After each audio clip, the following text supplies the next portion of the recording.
La présidente Netumbo Nandi-Ndaitwah a salué la Namibia Post Limited pour son rôle crucial dans la préservation de l'héritage démocratique namibien. Lors d'une visite de courtoisie le 12 juin 2025, elle a félicité NamPost pour ses timbres-poste commémoratifs honorant les chefs d'État du pays.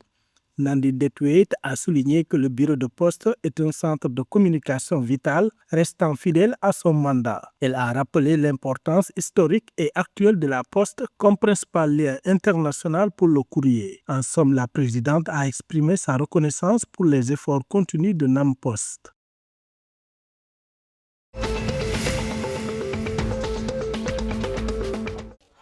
Le 12 juin 2025, le président mozambicain Daniel Chapo a insisté sur l'impératif d'un dialogue national inclusif, affirmant que les Mozambicains n'ont pas le droit d'échouer. Lors des célébrations de 50 ans d'indépendance et de 63 ans du Frélimo, il a appelé à une paix durable et à une unité nationale renforcée pour attirer les investissements et créer des emplois. Daniel Chapo a souligné que ce dialogue doit s'inspirer des réussites nationales et internationales.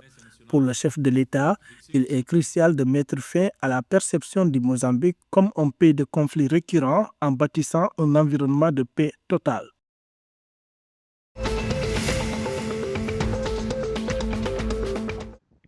En Angola, le niveau général des prix à la consommation a connu un ralentissement constant sur les 11 derniers mois. En juin 2025, l'inflation annuelle s'est établie à 20,74%, marquant une baisse notable d'1,58 point par rapport à mai 2025 et une chute significative de 9,42 points en comparaison à juin 2024. Selon le rapport de l'Institut national de la statistique du 12 juin 2025, le secteur alimentaire et boissons non alcoolisées a été le principal moteur de l'inflation en mai, contribuant à hauteur de 0,76 points.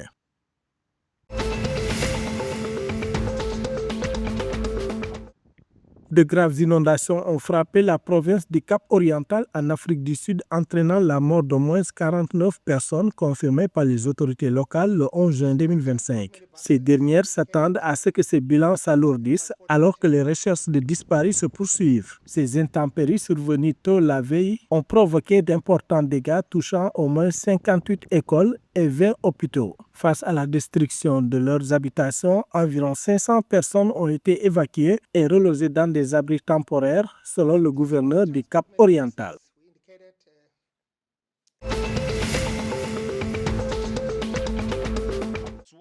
L'équipe nationale de football du Botswana, les Zèbres, est éliminée de la Hollywood-Bet COSAFA Cup 2025 après un match nul 3-3 contre la Zambie le 12 juin 2025. Les Zèbres n'ont jamais battu les Chipolopolo en cette confrontation à ce tournoi. Malgré l'élimination, la jeune équipe des Zèbres a montré une belle unité contrairement à leur match précédent contre les Comores.